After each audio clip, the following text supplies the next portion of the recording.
G'day, it's AJ.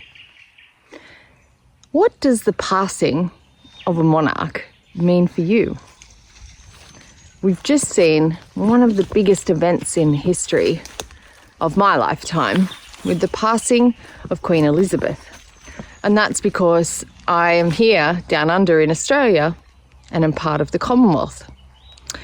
And although it affects me here in Australia, it no doubt affects the whole world. Firstly, it appears I missed the largest viewed television event in history.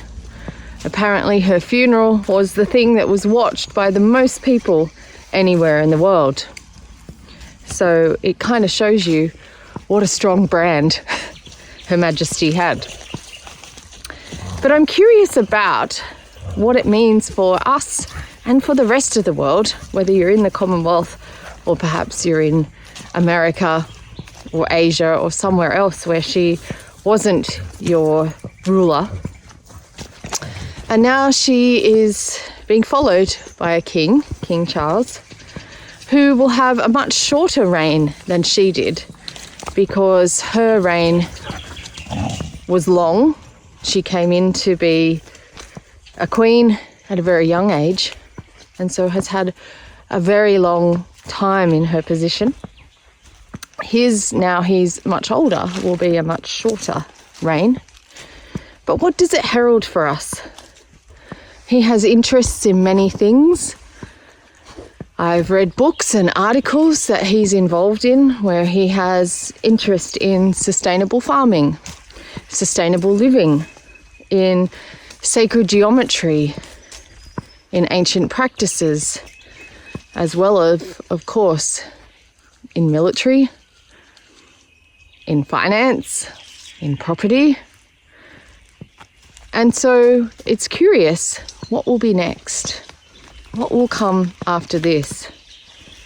And although I didn't witness the television extravaganza, I haven't had a TV for about 25 years, I did see a lot of memes, a lot of photos, and a lot of coverage on social media.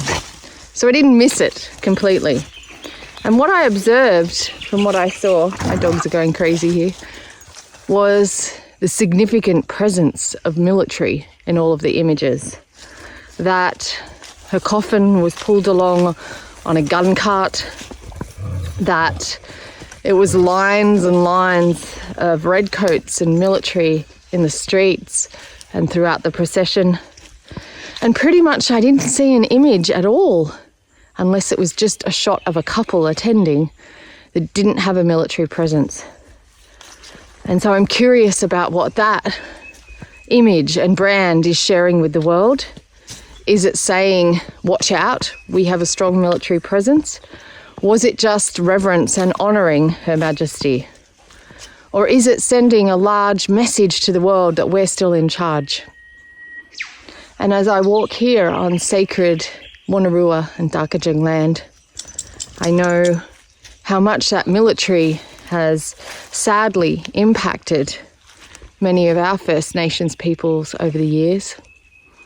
And during the reign of the Queen, there was a lot of military action all over the world.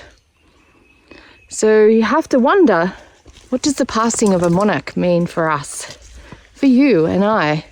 What does the passing of a monarch mean for our economy, for world peace, for business, for life, for values, for representation, for culture? What's coming next? Curious. Worth a thought, don't you think?